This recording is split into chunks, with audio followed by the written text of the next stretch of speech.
Tão certo como a manhã que se levanta.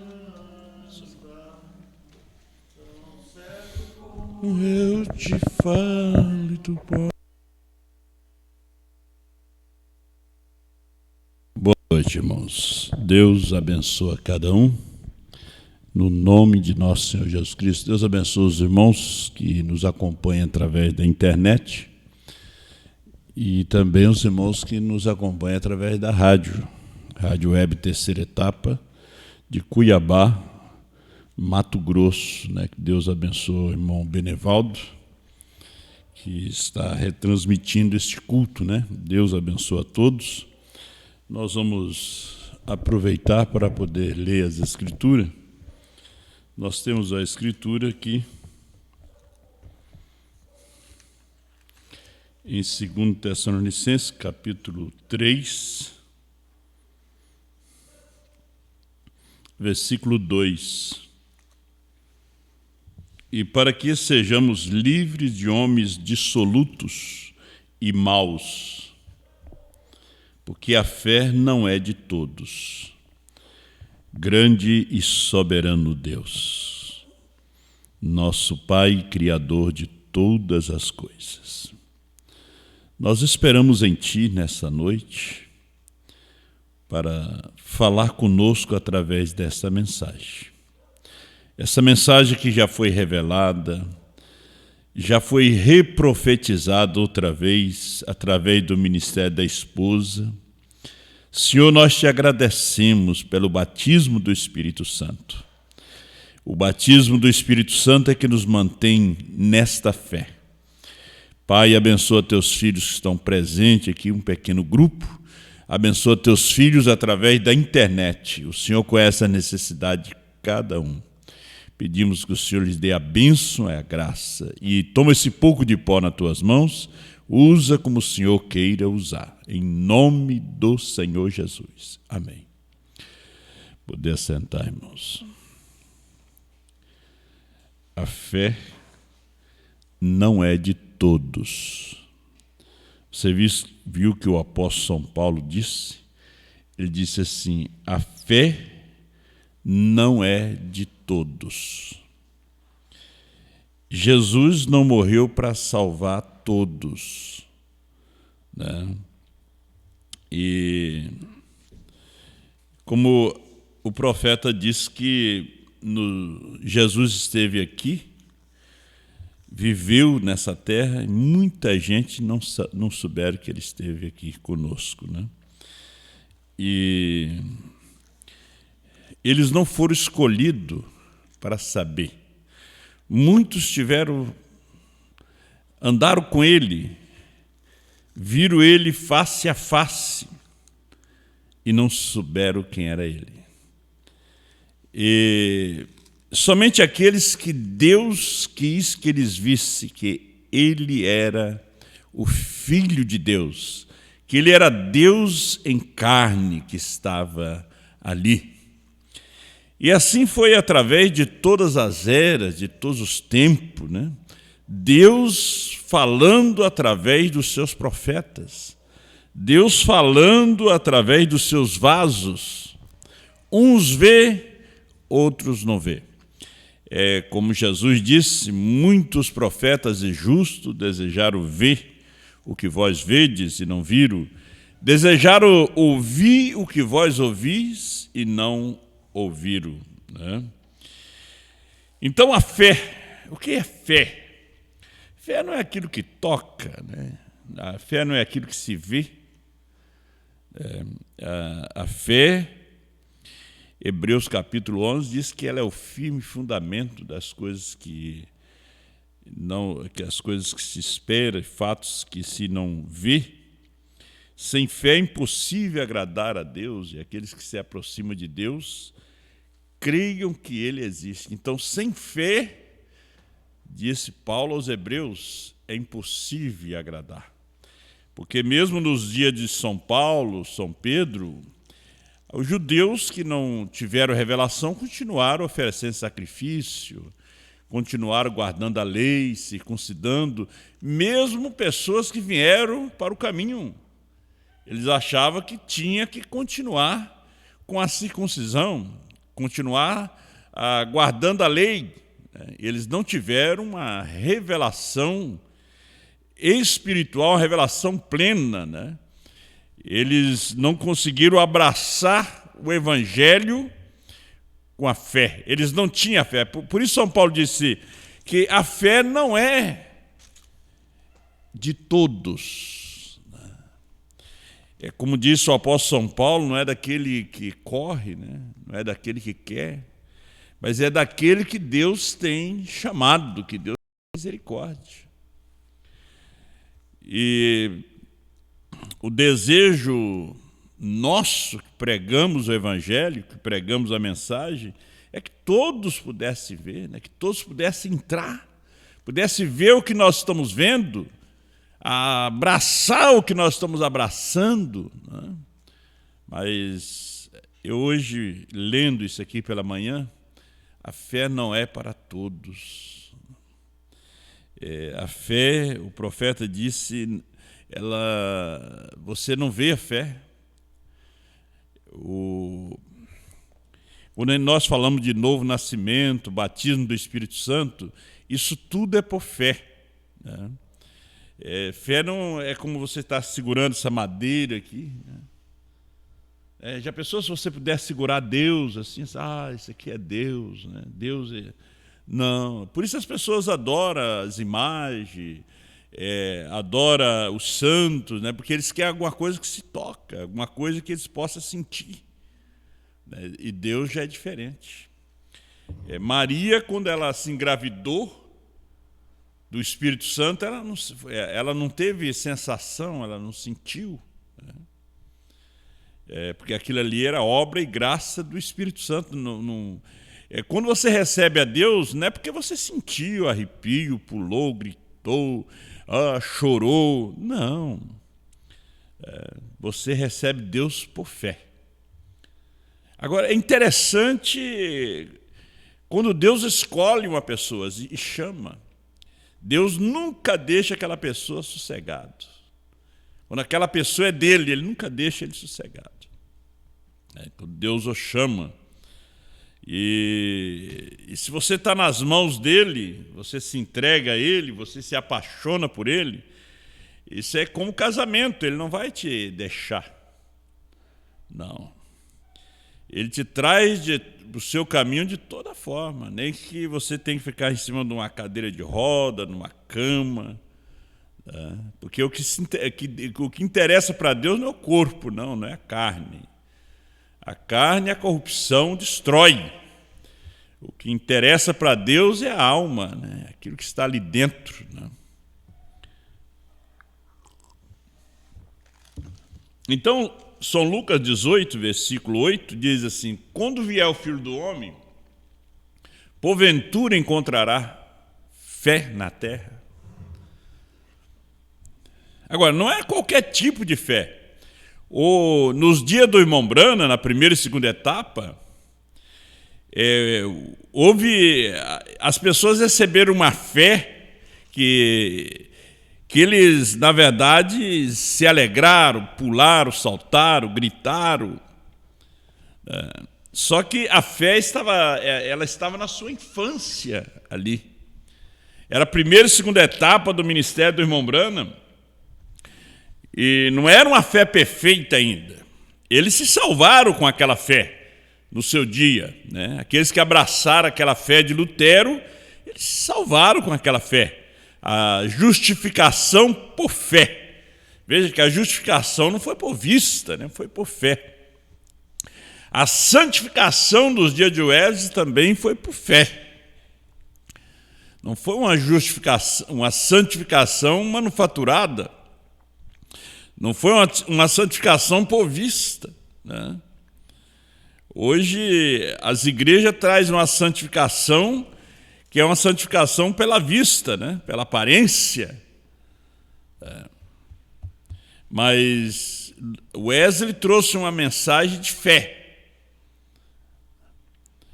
E já a primeira e segunda etapa, a fé estava na sua infância. Era uma mensagem assim que estava preparando o povo para a segunda vinda. Agora, você pode ver que o povo que foi preparado não foi aqueles milhares que se reuniram na África, na Índia, não. Não foram os milhares que se reuniram nos Estados Unidos, foi um pequeno rebanho. Que, como a primeira vinda foi recebida e foi vista por um pequeno rebanho, a segunda também. A segunda vinda, ele veio preparando o povo para receber Cristo em sua segunda vinda como Filho do Homem, para revelar os mistérios que estavam escondidos desde antes da fundação do mundo. Revelar, desatar os selos que desde antes da fundação do mundo está selado. Algo que o profeta disse que profetas e justos desejaram ver, que eles não viram. Algo que Moisés não viu, Abraão não viu. Veja, foram homens que andaram com Deus e não viram. Agora, quando chega no nosso tempo, é um tempo de privilégio, é o nosso. Um tempo de privilégio, porque nós temos todas as coisas reveladas nesse tempo. Aí, quando nós lemos aqui no Antigo Testamento, nós lemos a história da criação, nós vemos como Deus trabalhava através dos profetas. Foi maravilhoso, dá aquele desejo de estar ali.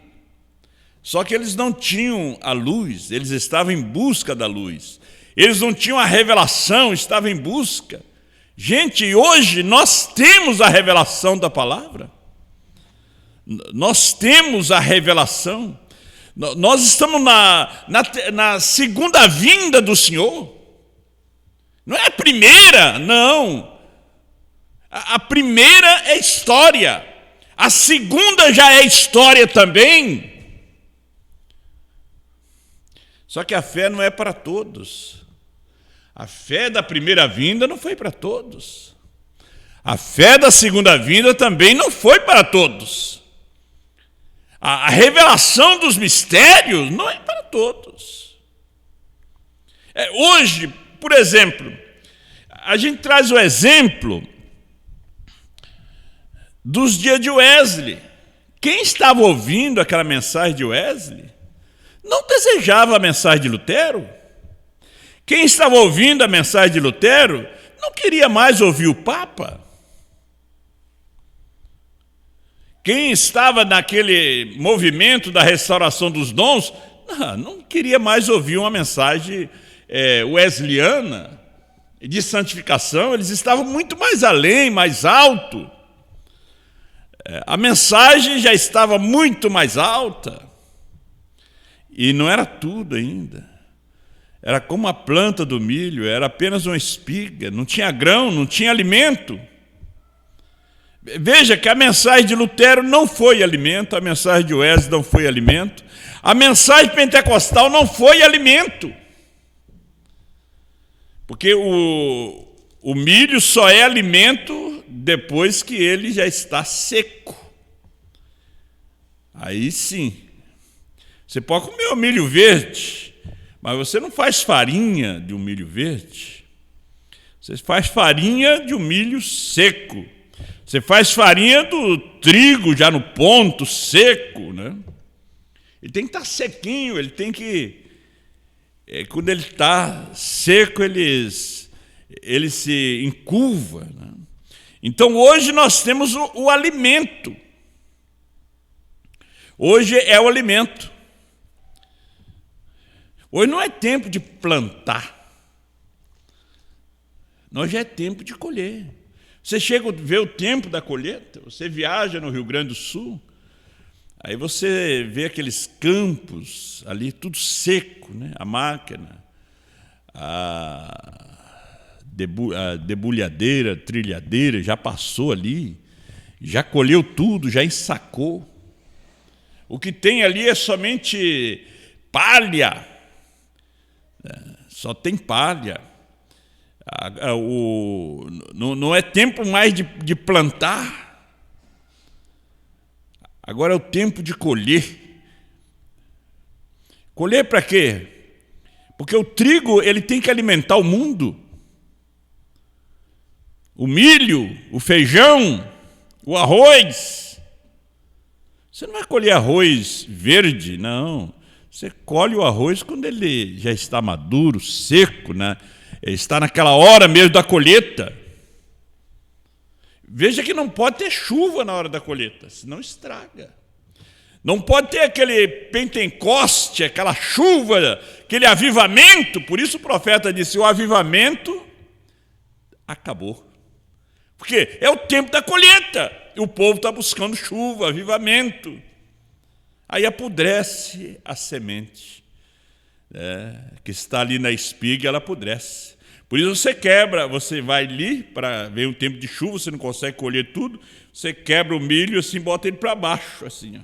Ele está assim, você faz com ele assim para a água bater na espiga e não entrar, porque se ela entra ali, apodrece os grãos.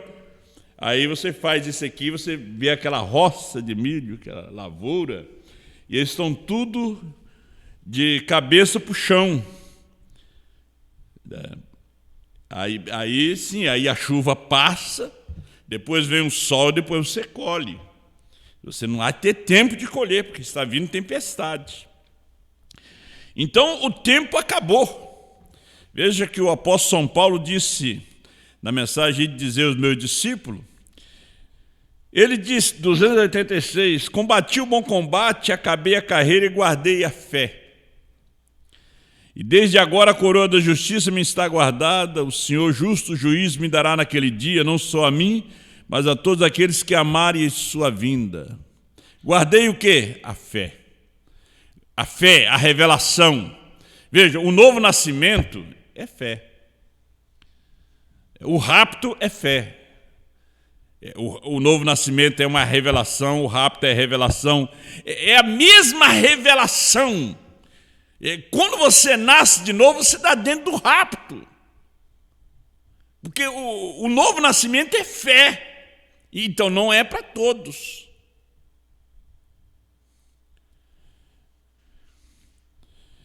Ele fala aqui na mensagem Perguntas e Respostas sobre Gênesis.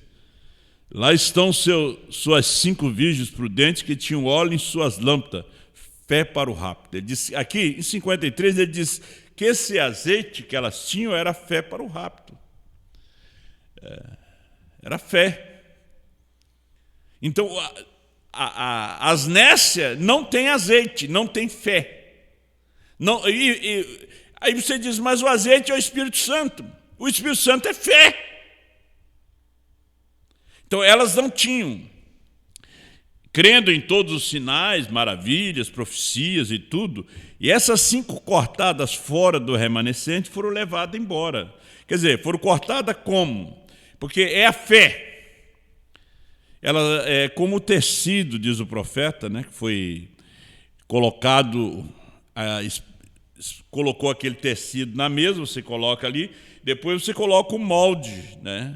E depois você corta o vestido, você corta o terno, você tem que cortar de acordo com aquele molde, aquele modelo. Aí sobra, há muito pano que sobra. É o mesmo pano, só que estava fora do molde. É o mesmo crente, só que está fora do molde. O molde de hoje. Nós tínhamos o molde nos dias de Paulo, né? O Paulo colocou, ele disse, eu lancei o fundamento, ele colocou o molde ali. Ali estava a mensagem, toda pura, mas foi colocado o molde. E aí sobrou. Aquele que sobrou, ele chama-se viginécia. Porque eles não tinham azeite, não tinham fé. Mas mesmo assim são crentes? São crentes. São da mensagem? São da mensagem. São de Apocalipse 10, 8 a 11? São! Agora, você chega em Apocalipse 10, 8 a 11, você vê Apocalipse 10, 1 a 7. Teve que colocar o molde também ali, porque o irmão Brana disse, eu não tenho que responder por outra geração.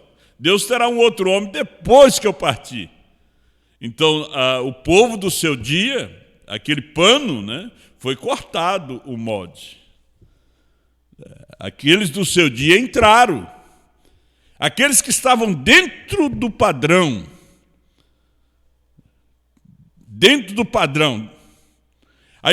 aí teve uma sobra que não estava dentro, que não tinha fé da mensagem daquele dia. Esses foram deixados de lado. Mas eram crentes? Eram. Chegamos no nosso dia, o dia de comer o alimento. O pano novamente é colocado nesse dia. E o molde novamente é colocado nesse pano para poder cortar, para fazer o vestido, para fazer o terno, o traje. Vai sobrar? Vai sobrar pano. Vai sobrar crente que não está dentro do modelo, dentro da mensagem. Eles não estavam dentro daquela mensagem de Brana no seu dia. Eles não estão dentro da mensagem de João no seu dia. Mas são crentes? São. Só que são cortados fora. Eles não têm azeite. Eles não têm a fé de rapto. A fé dos 7 trovões não é para todos. Então, no último poder, 5º selo. A hora passa rápido, né? Então, no último poder, ele faz descer a águia. Veja que ele está falando dos cavaleiros, dos 7 selos, né? Aí, nós tivemos 4 animais, né? 4 cavaleiros, né? O mesmo cavalo mudando de cor, através das eras, quando os selos estavam sendo rompidos, mas eles não foram revelados. A revelação veio no último dia, no tempo da águia, que é aquela ave que voa muito mais alto, tem a visão. O boi não tinha a visão, nem o homem não tinha a visão da águia. Então ele disse, a águia foi o último poder. O cavaleiro do cavalo amarelo, que é morte, também é o último poder. Para restaurar os filhos a fé original novamente de seus pais. Então, Malaquias 4, que é a restauração, ele vem para restaurar a fé original, apostólica. A era da águia, então, note, não há mais animais, é só isso, esse é o fim. Agora, se você tomasse Apocalipse 10, 1 a 7, tenho me referido a isso. Lembre-se, na era do último mensageiro, veja, que havia de acontecer, todos os mistérios de Deus seriam revelados à águia, todos. Foram revelados todos, não tem mais mistério. Até o mistério das 2 testemunhas para Israel também foi revelado. Todos os mistérios, todos os selos foram revelados. A mensagem do sinal 165, Paulo disse que seria possível, né? Ainda que eu falasse a língua dos homens e dos anjos, embora eu entregasse todos os meus bens para sustento dos pobres, meu corpo para ser queimado como sacrifício, tivesse fé para transportar os montes. Veja que a fé entra aqui. E essas coisas ainda assim nada seria. Você pode ver que a mensagem ela vai subindo, né, no nível. Você pode ver que a fé ela está embaixo, ela é o fundamento na estatura de um varão perfeito.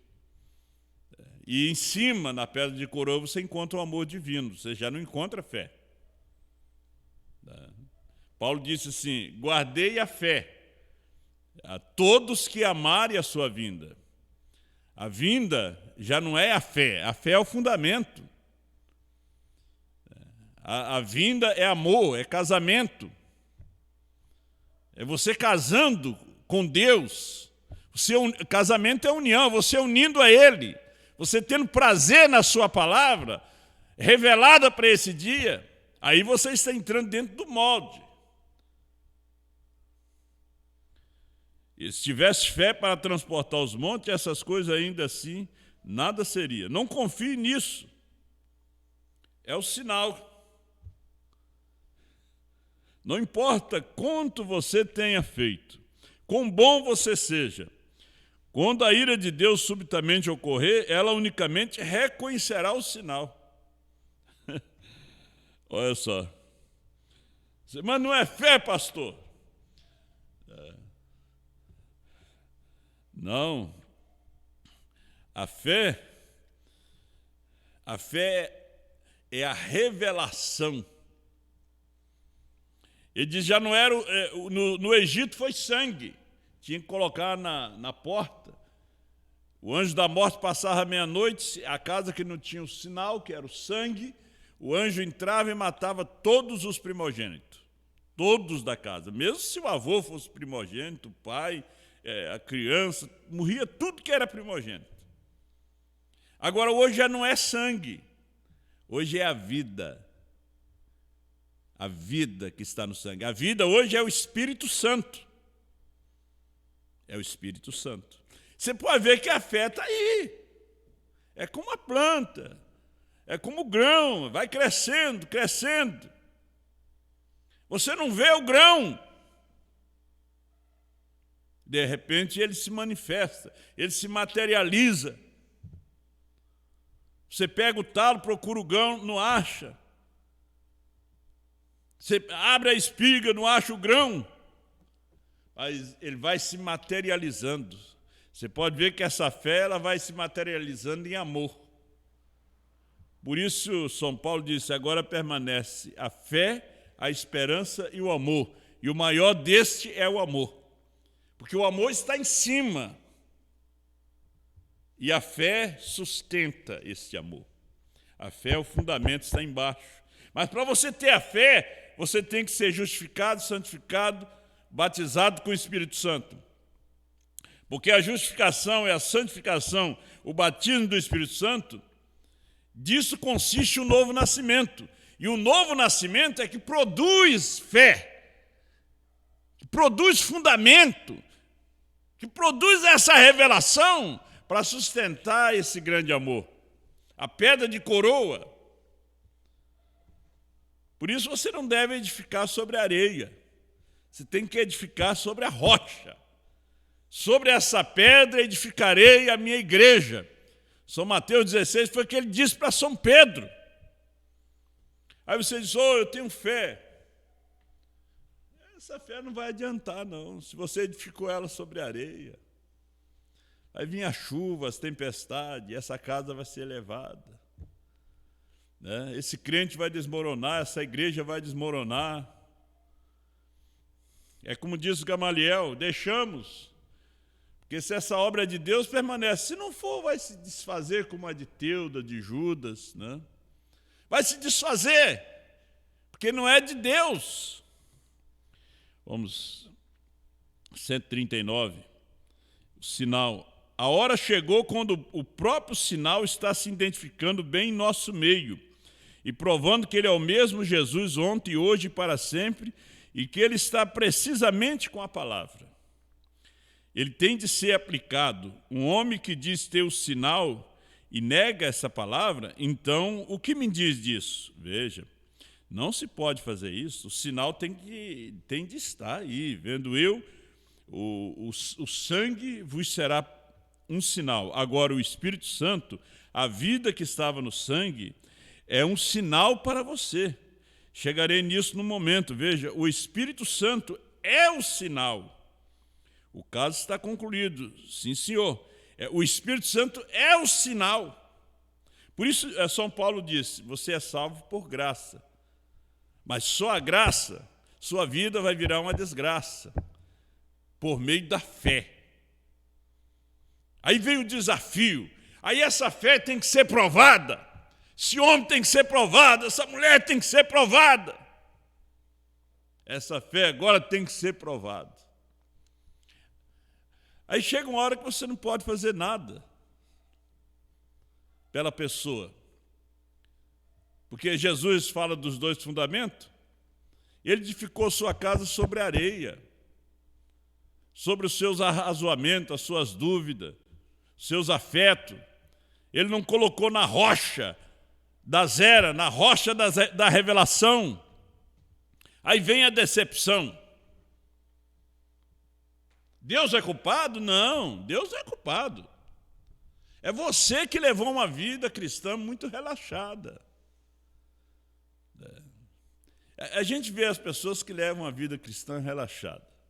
Chegam numa quarta-feira, no sábado, no domingo, na quinta-feira, eles não procuram assistir o culto. Mesmo no seu celular, na sua televisão, eles não procuram estudar a palavra, escutar uma pregação. Você vai vivendo uma vida relaxada e a sua alma vai adoecer. 313, o sinal, ele disse: o sangue vos será por sinal, o Espírito agora é o sinal para vocês, a vida que estava no sangue. Já não é a química mais do sangue, é a vida. Nós tivemos no Antigo Testamento sangue, hoje é a vida. Você sabe que a vida é invisível.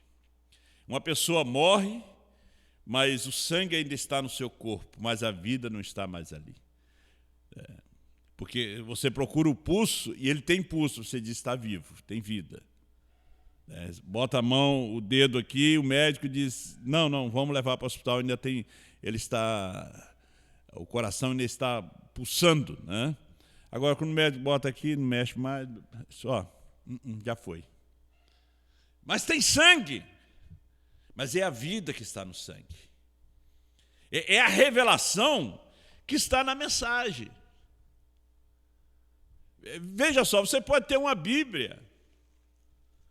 Você pode ter uma Bíblia.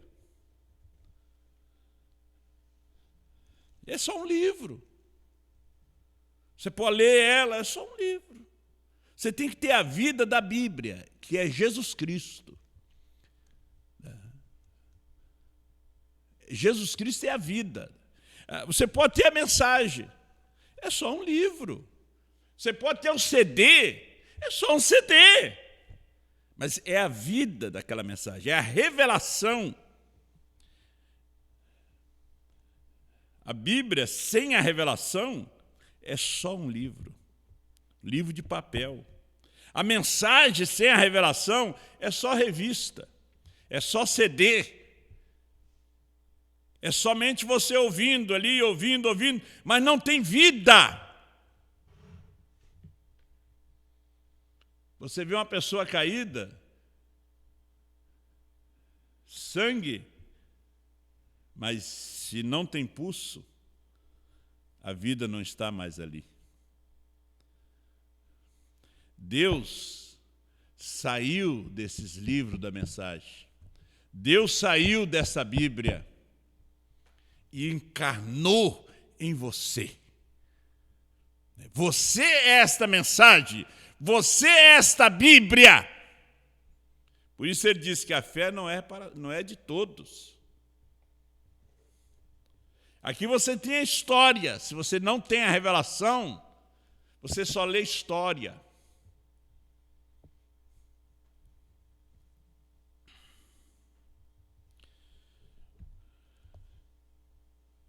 Deus deu umas palavras para o profeta e ele deixou escrito. E eu vou finalizar com estas palavras. Quero que você preste atenção. Se Deus tem te chamado para ser realmente como Ele, com todo o seu espírito, Ele te levará a uma vida de crucificação e humildade. E colocará sobre ti tais demandas de obediência, que Ele não te permitirá seguir a outros cristãos.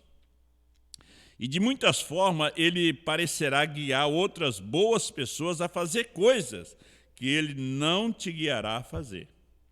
Outros cristãos e ministros, que parecem ser muito religiosos e úteis, podem se empurrar sobre influências e maquinare como levar adiante seus planos. Mas você não pode fazer isso.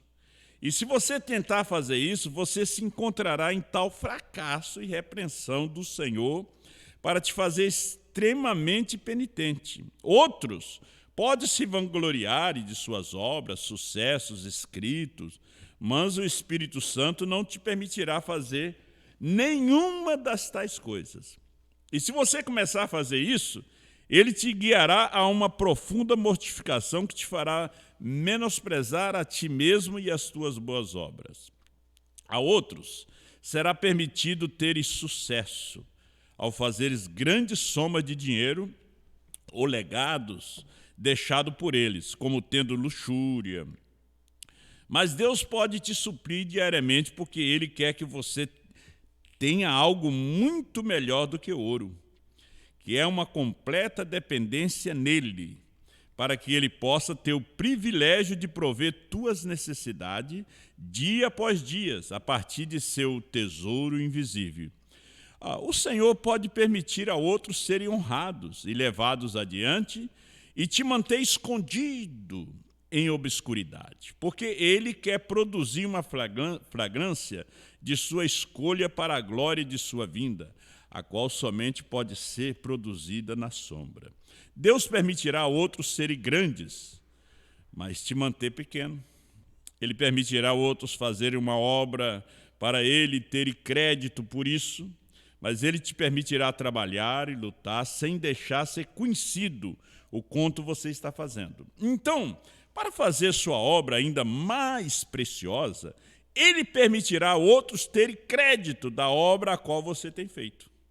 Isso produzirá uma recompensa 10 vezes maior quando Jesus vier. O Espírito Santo, o qual coloca uma estrita observação sobre ti, com um zeloso amor, te repreenderá por palavrinhas ou por perda de tempo, o qual a outros cristãos jamais parece ter passado por isso. Então fique claro em sua mente que Deus é soberano e infinito e tem o direito de fazer da maneira que agrada a Ele mesmo. E Ele não te explicará milhares de coisas que enredarão suas razões quando lidar contigo. Deus te tomará em sua palavra e se você absolutamente se entregar para ser seu escravo, Ele te envolverá em um amor zeloso e permitirá a outros dizerem e fazerem muitas coisas que você não dirá ou fará. Selado eternamente está que você lidará diretamente com o Espírito Santo, e que é para ele ter o privilégio de prender tua língua, ou encadear tuas mãos, ou fechar teus olhos, de maneira que com outros não é assim. Agora, quando você está tão possuído com Deus vivo, e que você está em seu coração secreto, e se agrada e se deleita sobre essa tutela e administração peculiar, pessoal, particular, zelosa do Espírito Santo sobre sua vida, você terá encontrado o vestíbulo do céu. Vamos ficar de pé. São Paulo disse, não sou eu mais quem vivo, mas Cristo vive em mim. E o viver que eu tenho na carne, eu vivo pela fé no Filho de Deus. Esta fé que vence o mundo. Às vezes nós nos perguntamos, porque a outros Deus permite e a você Deus não permite. A outros Deus dá aqui, a você Deus tem algo preparado lá. Então não te entristeça. É como o profeta mesmo aqui disse que se você tivesse que escolher viver 1 milhão de anos aqui, tendo todo o luxo, todo o conforto, toda a saúde, toda a riqueza,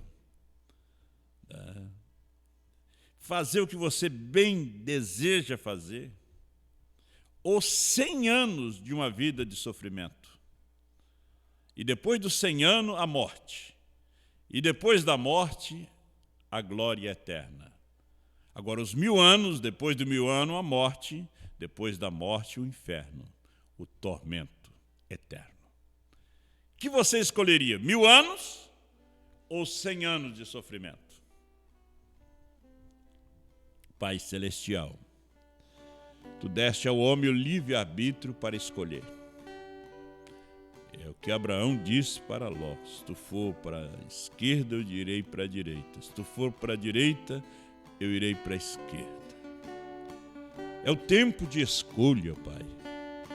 Apocalipse 10, 8 a 11, é aquela fé que não é para todos. É um grupo seleto, escolhido por Ti, para poder ver essa luz. Nós vemos que é uma mensagem mundial. Lá nas selvas da África, nas cidades humildes, entre o povo humilde, simples, eles têm abraçado, eles têm se regozijado com essa mensagem de João. Oh Pai, muito obrigado. Abençoa teus filhos através da internet. Abençoa teus filhos aqui presentes. Dê uma bênção toda especial para cada um. Aqueles que estão nos acompanhando agora, Pai, e estão sofrendo, eu ordeno que esse sofrimento deixe a cada um. Problema de pressão, que a pressão seja normalizada. Problema de coração, que sejam curados. Depressivos, sejam libertos. Em nome do Senhor Jesus, eu ordeno a bênção para cada um. E através da sua fé, meu irmão e minha irmã, receba a sua cura, receba a sua libertação. Em nome do Senhor Jesus. Amém.